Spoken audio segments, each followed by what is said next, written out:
할렐루야, 감사로 여는 하루, 달라스 새빛연합감리교회의 김형남 목사입니다. 오늘도 주님께서 감사한 하루를 주셨습니다. 간밤에 비가 계속 내리고 지금 밖에는요 굉장히 춥고 도로가 얼기 시작해서 오늘 하루 굉장히 어려운 하루가 될 것 같습니다. 그러나 하나님께서 사계절과 때로는 추운 시간도 주시고 때로는 더운 시간도 주시지만 하나님께서 우리를 향하여 이루시는 아름다운 섭리가 있음을 믿으며 오늘 조금 불편하여도 믿음으로 승리하는 저와 여러분 되기를 축원합니다. 오늘 함께 보실 하나님의 말씀은 창세기 28장 1절에서 9절까지의 말씀입니다. 이삭이 야곱을 불러 그에게 축복하고 또 당부하여 이르되 너는 가나안 사람의 딸들 중에서 아내를 맞이하지 말고 일어나 밧단 아람으로 가서 내 조부 부두엘의 집에 이르러 거기서 내 외삼촌 라반의 딸들 중에 아내를 맞이하라. 전능하신 하나님이 내게 복을 주시어 내가 생육하고 번성하게 하여 내가 여러 족속을 이루게 하시고 아브라함에게 허락하신 복을 내게 주시되 너와 함께한 내 자손에게도 주사 하나님이 아브라함에게 주신 땅 곧 내가 거류하는 땅을 내가 차지하게 하시기를 원하노라. 이에 이삭이 야곱을 보내매 그가 밧단 아람으로 가서 라반에게 이르렀으니 라반은 아람 사람 부두엘의 아들이요 야곱과 에서의 어머니 리브가의 오라비더라. 에서가 본즉 이삭이 야곱에게 축복하고 그를 밧단 아람으로 보내어 거기서 아내를 맞이하게 하였고 또 그에게 축복하고 명하기를 너는 가나안 사람의 딸들 중에서 아내를 맞이하지 말라 하였고 또 야곱이 부모의 명을 따라 밧단 아람으로 갔으며 에서가 또 본즉 가나안 사람의 딸들이 그의 아버지 이삭을 기쁘게 하지 못하는지라. 이에 에서가 이스마엘에게 가서 그 본처들 외에 아브라함의 아들 이스마엘의 딸이요 느바요스의 누이인 마알랏을 아내로 맞이하였더라. 아멘, 아멘. 야곱은 형을 속였고 또 아버지 이삭을 속여서 장자의 축복을 받습니다. 그리고 그 에서는 야곱을 죽이겠다고 맹세합니다. 이제 야곱은 지체 없이 도망가야 합니다. 그런 야곱을 불러서 이삭이 다시 한번 에서인 줄 착각하고서 했었던 축복이 아니라 그 야곱을 불러 제대로 축복을 합니다. 그에게 아브라함께서 생육하고 번성하게 하고 여러 족속을 이루고 아브라함에게 허락하신 복을 그에게도 주고 너와 함께한 자손들도 아버지 하나님께서 주시고 아브라함께서 주신 그 땅에 대한 약속을 내가 거류하는 땅을 차지하기 원한다고 그런 아브라함의 축복을 그대로 그 아들에게 에서가 아닌 야곱에게 축복을 합니다. 그런데 그 축복을 하고 에서가 아니라 야곱에게 이삭이 당부하는 말이 있습니다. 3번이나 당부해요. 뭐라고 합니까?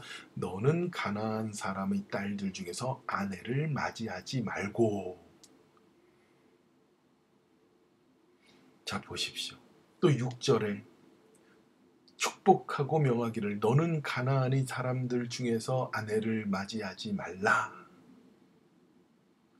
또 8절에 에서가 본즉 가나안 사람의 딸들이 그 아버지 이삭을 기쁘게 하지 못하는지라. 보니까요 그 어머니 리브가도 마찬가지였어요. 27장의 맨 마지막 절에 리브가가 이삭에게 부탁을 합니다. 뭐라고 하냐? 내가 햇사람의 딸들로 말미암아 내 삶이 싫어졌거늘 그래요. 햇사람의 딸들로 인하여 내 삶이 싫어졌다고 그래요. 살기가 싫다는 정도로 그렇게 리브가가 그 가나안의 딸들에 대하여 삶이 싫어졌다고 말해요. 야곱이 만일 이 땅의 딸들과 곧 그들과 같은 햇사람의 딸들 중에 아내를 맞이하면 내 삶이 무슨 재미가 있으리까 이렇게 얘기해요. 내 야곱마저도 가나안의 딸과 결혼하면 내 삶은 의미가 없다. 나는 살기가 싫다라는 그런 이야기입니다. 아니 가나안의 딸들이 어떻길래 그렇게 이야기하는 것일까요? 여러분 가나안의 딸들은요 바로 그 가나안 지역에서 사는 사람들 그들의 딸들이 어떤 문화를 가지고 어떤 삶을 살았는지를 우리는 돌이켜 봐야 됩니다. 보세요. 분명히 가나안의 딸들이라고 얘기하지만 아브라함도 야곱에게 그 밧단 아람에 있는 그 부두엘 그리고 그 부두엘의 아들 라반의 딸들 중에 아내를 맞이하라 그러는데 무엇이라고 합니까? 아람 사람이라고 써 있어요. 아람 사람. 부두엘의 아들, 부두엘의 형제가 누굽니까? 저기예요. 아브라함이에요. 그러니까 아브라함도 옛날에는 어떤 사람이었습니까? 아람 사람이었어. 아람 사람. 아니 그러면은 뭐 아람 사람이거나 뭐거나 그냥 하면 될 텐데 no 그렇지 않습니다. 이 가나안에 하나님께서 약속을 주셔서 약속 때문에 내려왔고 그렇죠? 그래서 땅에 대한 축복을 주시고 민족에 대한 축복을 주셨습니다. 그리고 아버지 하나님께서 반드시 사라를 통해서만 그렇죠? 그 누구든지 다 그냥 허락하는 아무나가 아닙니다. 그래서 하갈을 통해서 난 아들조차도 이집트의 여인 하갈을 통해서 난 아들도 하나님께서 약속을 주신 약속의 아들인 것을 그렇게 강조하고 알았어요. 그래서 낳은 것이 이삭 아니었습니까? 그렇게 해서 낳은 본인이 알잖아요. 하나님께서 반드시 약속한 그 민족 그 안에서만 그 아브라함의 씨앗으로만 있어야 된다는 것을 분명히 알고 있잖아요. 근데 에서는 그런 게 하나도 상관이 없었던 겁니다. 하나님의 약속, 하나님의 말씀, 하나님의 뜻, 하나님의 축복, 하나님의 주시는 민족 여기에 대해서 전혀 그의 마음에 없는 거예요. 제가 전에도 말씀드렸습니다. 왜 그렇습니까? 눈에 보이는 게 없으니까 그런 거예요. 어떻게 해서든 아버지가 물질을 많이 얻긴 했는데 여전히 떠돌아다니고 여전히 사는 땅 하나 제대로 없고 그죠? 그냥 꼴랑 있는 것이라고 해봐야 할머니 사라를 묻은 그 조그만 땅 하나 있는 것이고 민족이라고 해봐야 쌍둥이 아버지하고 어머니하고 쌍둥이인 자기 둘밖에 없고 그게 얼마나 우스워 보였겠습니까? 그래서 그가 가나안의 여자들을 그냥 마구 택하는 겁니다. 그 약속이 희미해 보였기 때문에 아니요 약속이 전혀 느껴지지 않았기 때문에 그랬을지도 모릅니다. 가나안의 여인들이 어떻습니까? 그곳에 정착하여 사는 자들이고 농사를 짓는 사람들이고 거기서 상업을 하는 사람들이고 농사가 잘 되려면 무엇 해야 됩니까? 우상을 섬겨야 됩니다. 땅신, 하늘신, 바람신, 풍요의 신 그죠? 바알을 섬기고 아스돗을 섬기고 아세라를 섬기고 당연히 바알과 아세라상을 섬기면 그들이 어떤 자들입니까? 도덕적으로 타락할 뿐만 아니라 성적으로 타락한 문화를 가지고 있어요. 그러니까 에서가 어때요? 자기 부모가 원하지도 않는 여자들을 하나도 아니고 둘이나 자기 아내로 얻잖아요. 자기 부모가 원하지 않았다는 건 뭐예요? 엄마 아버지가 원하지도 않는데 지가 알아서 가가지고 2명의 여자들과 결혼한 거예요.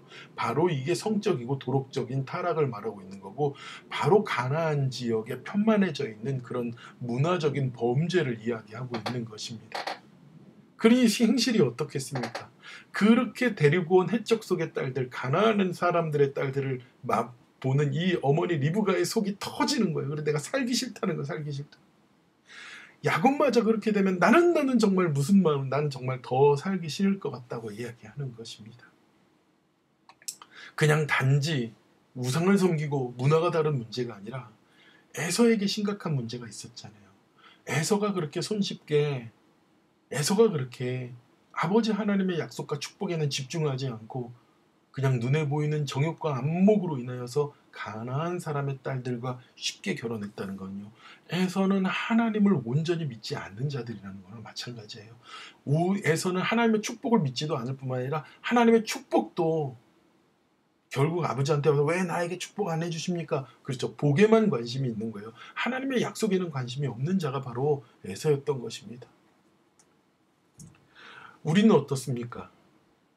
아버지 하나님을 믿는다고 하고 에서처럼 하나님의 축복, 하나님께서 주신 축복이 중요해가지고 그 아버지 앞에서 축복해달라고 머리를 디밀 수 있긴 하겠지만 우리의 마음은 가나안의 딸들에 있지 않습니까? 정말 내 눈에 보이는 당장에 내가 얻어져야 되는 것, 하나님의 약속이 아니라 이 세상 가운데 얻어져야 되는 것들에 관심이 있지 않습니까? 이 세상 가운데 하나님께서 원하시는지 않는 그런 불의한 것들에 더 관심을 갖고 살아가고 있지 않습니까? 하나님은 어렵지만 힘들지만 가나안과 우상에 빠진 이방의 여자들을 택하게 하신 것이 아니라 오직 사라를 통해서 그 약속을 주신다고 하시는 거예요. 하나님은 힘들지만 이삭이 40세 노총각이 될지라도 아버지 하나님께서 주시는 그 약속으로 인하여 만나는 리브가를 통해서 축복을 주신다는 거예요. 하나님은 힘들지만 야곱이 그렇게 그 먼 곳까지 가가지고 그가 삼촌 밑에서 14년을 종살이하면서 그 믿음의 여인들을, 아버지 하나님께서 약속한 여인들을 만나기까지 하나님은 그 믿음을 지키고 나가는 우리들을 바라보고 계셨던 겁니다. 말씀을 정리하겠습니다. 우리 세빛가족 여러분, 하나님께서 약속한 바를 바라보려면요, 기다림이 필요합니다. 그러나 에서는 기다리지 않았습니다. 그 약속에 대하여 믿지 않았습니다. 바라기는 우리 세빛가족 여러분, 하나님의 약속을 받으셨습니까? 그리고 아버지 하나님의 약속대로 이루어질 것을 믿습니까?